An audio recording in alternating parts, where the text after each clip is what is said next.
صاحبوں ایک قصہ مجھے یاد آ گیا علی بھائی.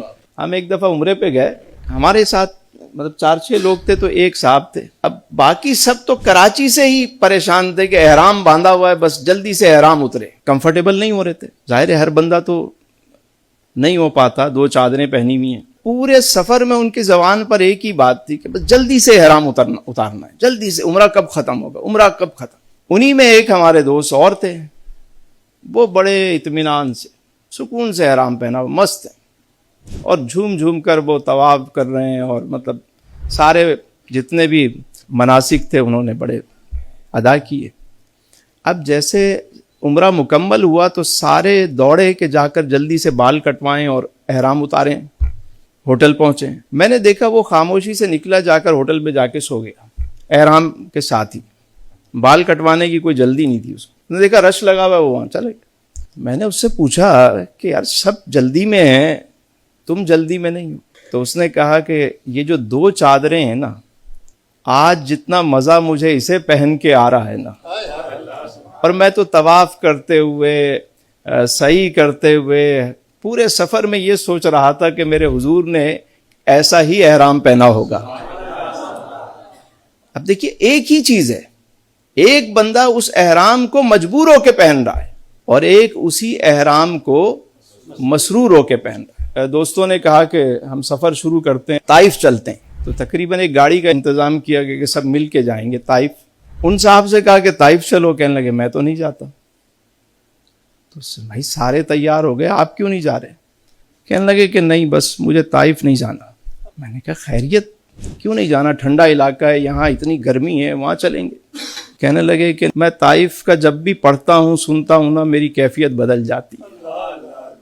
وہاں میرے حضور کو پتھر برسائے گئے, میں نہیں جاتا, بس مجھے نہیں جانا. میں نے کہا بھائی تو مکے والوں نے بھی تو بڑا ظلم ڈھایا تھا, یہاں آپ بڑے مزے سے وہاں نہیں جا رہے. کہنے لگے کہ اس مکے میں میرے حضور فاتح بن کر بھی تشریف لائے تھے, حضور کا بچپن بھی یہاں گزرا ہے, ابراہیم علیہ السلام سے جو ہے وہ یہاں برکتیں چلی آ رہی ہیں, میں وہاں نہیں جاؤں گا. تھے بھی بڑے معزز آدمی. تو ہم نے کہا پھر؟ کہنے لگے کہ اگر چلنا ہے تو غار ہرا چلو. غار ہرا چلے گئے. غار ہرا جب پہنچے تو ان کا اٹھنے کا دل نہیں چاہ رہا. تو میں نے ان سے پوچھا کہ بھائی اب نوافل بھی پڑھ لیے, دعا بھی کر لی, نعت شریف بھی پڑھ لی, سب کچھ ہو گیا, اب چلو. ایک دفعہ سید صاحب کے ساتھ بھی ہم گئے تھے اوپر غار ہرا پر. میں نے کہا کہ وہاں ٹھنڈی گاڑی میں تم نہیں گئے, یہاں اتنی سیڑھیاں چڑھ کر اوپر آئے اور اب واپس جانے کا نام نہیں لے رہے, وجہ کیا ہے؟ کہنے لگے تسلیم بھائی بات یہ ہے کہ کعبے کی بھی کئی دفعہ تعمیر ہو چکی ہے, مطاف بھی چینج ہو گیا ہے, صفا و مروہ بھی بدل گیا ہے, لیکن غار ہرا کا یہ جو پتھر ہے یہ وہی ہے, اللہ اکبر, اللہ اور نیچے بھی وہی پتھر ہے جہاں میرے حضور نے سجدے کیے. میرا تو یہاں سے کہیں جانے کا دل ہی نہیں کر رہا.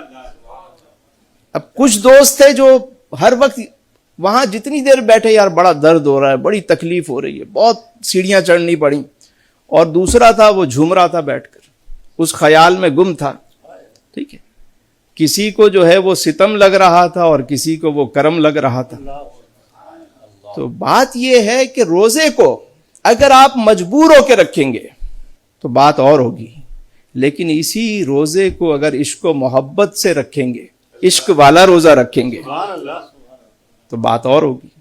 پھر آپ کو تکلیف کا, گرمی کا, کسی چیز کا احساس نہیں ہوگا. کیونکہ جب یہ خیال آئے گا نا کہ اللہ فرما رہا ہے کہ روزہ میرے لیے ہے اور میں خود اس کی جزا ہوں, بس یہ خیال آ جائے تو مزہ کچھ اور ہوگا.